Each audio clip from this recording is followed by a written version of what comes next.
Hey, what's going on, YouTube family? So, hey, real quick, right? So I was just doing some research today, just doing my studying today, doing my devotions today.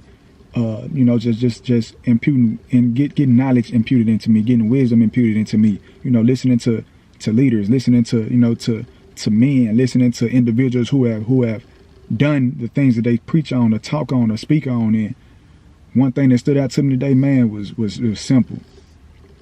And he said, the greatest act of leadership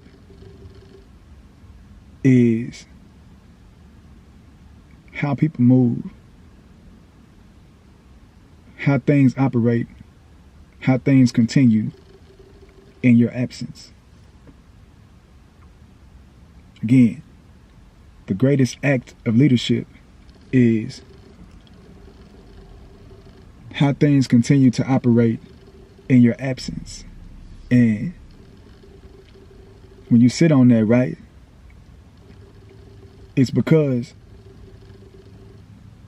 true success is measured by one's successor. And so if true success is measured by one's successor, then what that really means is that in terms of leadership, how many buildings that you build is irrelevant. How many programs you create is irrelevant. How much noise you make is irrelevant, right? All these tangible things that we do, the materialistic things that we do, and most of the time, if we're just being honest, it's out of ego. But a lot of these things that we do is irrelevant. And when you break that down, the whole goal of a leader, the whole idea for a leader, how the right leaders judge themselves is by trying to get out the way as quick as they can. Teaching as quick as they can, making sure that the individual is learning as quick as they can. That way they're no longer needed. Stick with me. That way they're no longer needed. Because then once they're no longer needed, that's when they know that they've done their job as a leader. That's when they know their successor can continue everything. And it doesn't have to be one, it can be multiple. And so let me tell you how I looked at this. A lot of times, especially as men, we get upset when we feel as if people take our information and then run with it. Take our teachings and then run with it. Take our wisdom and then run with it. And let me make sure I emphasize that by saying this too, that I'm talking to myself as well, right? I'm not on here preaching to nobody. Y'all are literally seeing me impute knowledge into myself. Y'all are seeing me transcend with intention. That's the whole purpose of this channel. But in the midst of doing so, or however, in the midst of doing so, my prayer is that I'm able to help individuals do the same thing with me, right? And so at times, I will find myself, I guess you can say like passive aggressive, right? Because I don't really be speaking on it because I genuinely want to help. But then at times I do be feeling like, and at times I did feel like, that's crazy, bro. Like, you give so many people the game and they just run off, you know what I'm saying? Or you in relationships and it's like, nah, like I didn't really put a lot of work into this relationship. But at one point in time, when a separation takes place, it's like, nah, like y'all still got my wisdom. So now y'all got my time and my wisdom.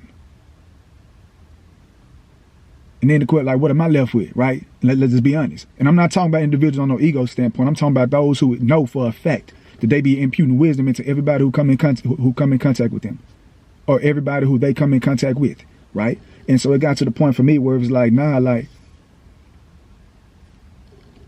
a true leader wants to make sure that they can remove themselves and things still operate smoothly, and the teachings and the wisdom still operate smoothly. Right? Like, that's the goal. And so even if, for instance, like one dies, because that was the conversation that was being had that I was sitting in on. When one dies, you level a man's leadership by how things operate when he's gone. He, she, you know what I'm saying? How it operates when they're gone. But it don't have to just be a actual death. What about separations? What about detachments? What about letting go?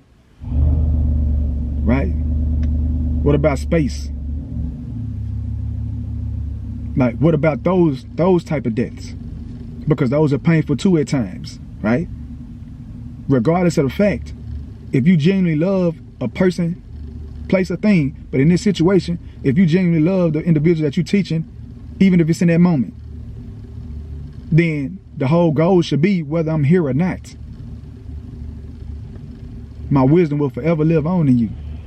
Take the sexual out of it. Take that out of it. Just straight mental, straight wisdom, straight knowledge, whether I'm here or not. Physically, my teachings will forever live on through you. You will move different because I was here. You will walk different because I was here. You will talk different because I was here. You would think and have a different outlook on life because I was here. That's the goal.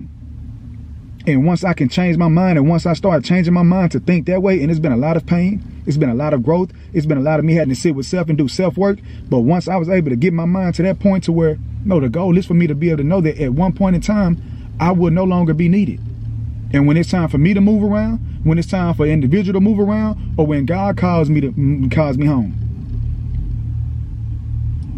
with my works, with my teachings, with my wisdom, with my knowledge, carry on without me being there. Why? Because at the end of the day, a true leader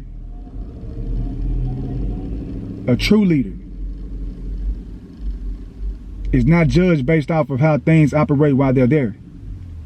A true leader is judged based off of how things are operating and continue to move on once they've gone. So then the question becomes, what happens to your legacy in your absence? What happens to your teachings, to your knowledge, to your wisdom, to your trainings in your absence? And that's how you're able to define your legacy. That's how I'm able to define my legacy. That's how we are able to define our legacies. So let's make sure we do one thing, action point today, for myself, for you as well, right? For those who want to accept the challenge. As we carry on in life, as we carry on in 2025 and thereafter, let's feel good. Let's feel glad. Let's make sure our goal is to make sure we can touch and impact as many people as possible, regardless, out of love. Simple. If I come into your life and I feel like you're a good successor for whatever that reason is, whoever the individual is, whether it's intimate, whether it's personal, whether it's business, whether it's family, if I feel like this is a good candidate to be able to impute wisdom into, then regardless of what our situation, our relationship might look like a week from now, a month from now, a year from now, impute that wisdom, impute that knowledge. Because you're going to be judged based off of how the world continues to carry on in the midst of your absence. So that means touch people. Touch people. So if you're building buildings, build buildings to be able to reach and touch more people. If you're creating programs, create programs with the intent to be able to continue to touch and build up more people. It's the mind shift. Don't do it for the money. Don't do it for the recognition. Do it because that's your currency when you leave Earth. That's what's going to determine if you have been a good leader. So how does your teachings work? How does your wisdom work? How does your trainings work in your absence? Because like Jesus told Peter, he said, "Do you love me?" Peter said, "Yes." Jesus said, "Well, now, hey, my business is your business. Go feed the people. I have to go now.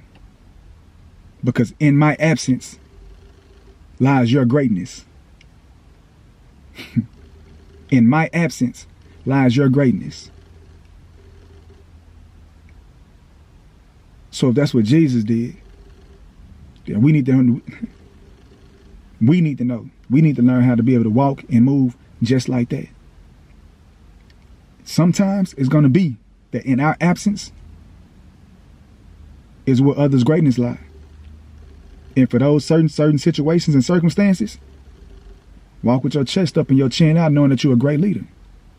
Because regardless, in due time, it will come a point in time to where our presence on earth physically would be no longer, will be no more.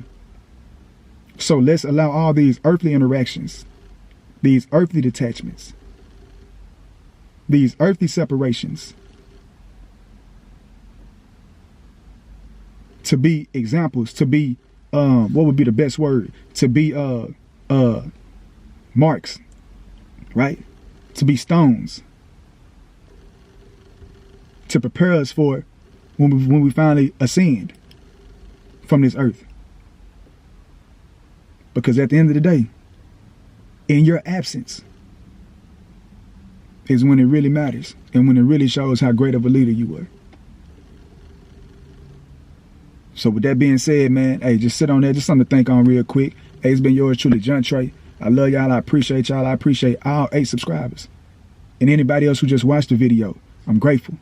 I'm thankful. And I do not at all take that for granted. And until next time, and y'all be safe, man. Gone.